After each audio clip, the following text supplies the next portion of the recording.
le relais à l'invité politique de ce dimanche, Aurore Berger, députée La République En Marche des Yvelines. Soyez la bienvenue, bonsoir. Emmanuel Macron n'est pas pressé de répondre aux propos polémiques de Donald Trump que l'on va réécouter tout de suite. Ces personnes ont été tuées brutalement par un petit groupe de terroristes qui avaient des armes. Ils ont pris leur temps et les ont tués un par un. Viens là. Viens là. Des propos et puis ces gestes qu'on peut qualifier comment ? Comment vous les qualifiez, ces gestes ?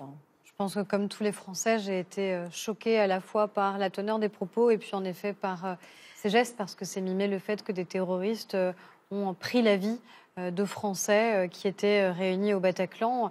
Les propos ont été condamnés via le ministère des Affaires étrangères. Oui, après quand même 24 heures, après l'ire salutaire de l'opposition.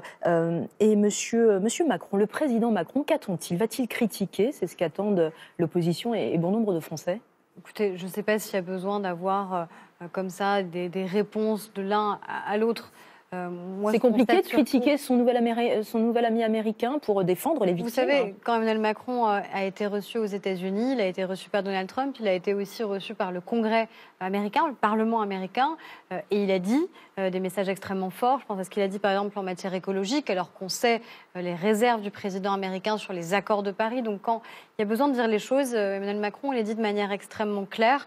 Moi, je pense surtout qu'on n'a pas besoin de polémiquer sur ce qui a été ressenti par les Français comme une blessure particulièrement profonde que sont évidemment les attentats. Sans polémiquer, mais juste réaffirmer des principes, peut-être le fera-t-il. Venons-en à cette première année d'exercice du président Macron, une année dense, faite de réformes, au pas cadencé, peut-être trop de réformes et pas assez de concertation. C'est ce qui ressort de ces premiers sondages sur cette première année.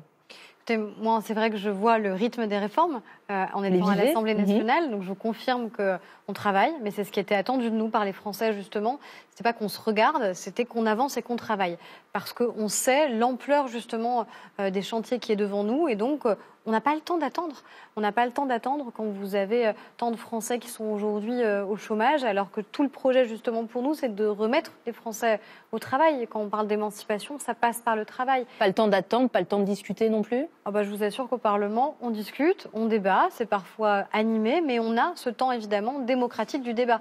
Mais il faut à un moment aussi assumer de dire que nous avons remporté une élection présidentielle, puis nous avons remporté une élection législative. Ça veut dire que les Français ont voulu donner à Emmanuel Macron une majorité pour agir et pour porter son projet. C'est vrai que le cap maintenu par Emmanuel Macron est salué par certains des Français qui peuvent soutenir son action. C'est le cas de la réforme de la SNCF, mais tout de même, ce cap franchi, ce no change qu'il a affirmé la semaine dernière aux États-Unis, est-ce que ça peut être aussi teinté d'autoritarisme ? C'est également une crainte qui est évoquée, une dénonciation pour certains.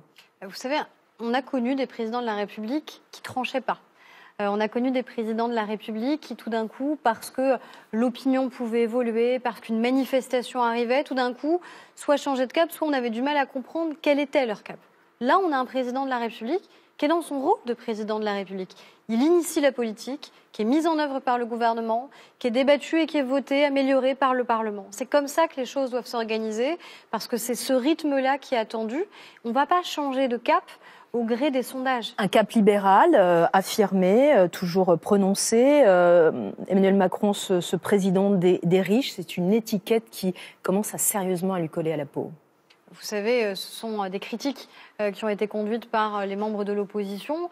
Après, c'est une manière partisane de présenter pas que des critiques. La réforme de l'ISF, l'hausse de la CSG, la diminution des APL, ce sont des mesures qui fâchent et ça fait également débat au sein même de l'exécutif. On va tout de suite écouter le secrétaire d'État à la cohésion des territoires qui était l'invité ce midi de l'émission politique, Julien de Normandie.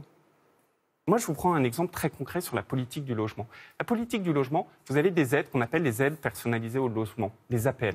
On a pris des décisions à l'été dernier, qui étaient des mauvaises décisions, de réduire, comme ça, par un coup de rabot, 5 € sur ce montant des APL. Ça va s'arrêter, ça n'ira pas plus loin. C'est une mauvaise politique et nous avons corrigé la chose, nous avons lancé une réforme de fond sur le logement social, de fond, qui fait que demain, il n'y aura plus aucun perdant. Le gouvernement compte-t-il revenir sur ce rabot de 5 € mensuels des APL? Mais je crois que ce que démontre Julien Denormandie, c'est le pragmatisme qui est le nôtre. On met en place un certain nombre de mesures, on les évalue et on corrige quand ça mérite d'être corrigé. Et en effet, sur la politique du logement, on va étudier, moi je suis en réunion demain dès 9h justement, pour travailler sur la réforme du logement qui sera présentée. Parce que c'est pas suffisant évidemment, mais vous voyez, c'est aussi une manière de présenter les choses. On parle par exemple du rabot en effet sur les APL en disant on fait du mal au pouvoir d'achat notamment des étudiants.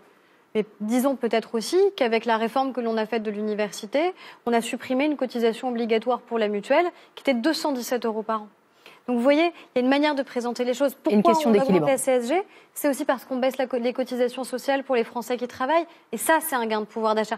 Donc c'est toujours cette politique équilibrée, en même temps, justement, qu'il faudra peut-être juger dans le temps. Juste un dernier mot, parce que le temps est déjà terminé. Comment qualifier cette première année d'exercice pour vous, selon vous, d'Emmanuel Macron?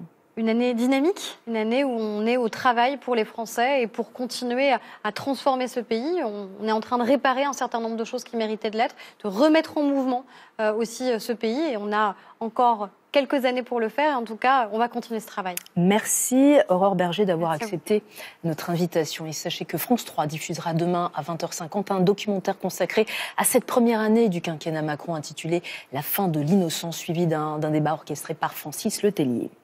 Comme chaque année, le mois de mai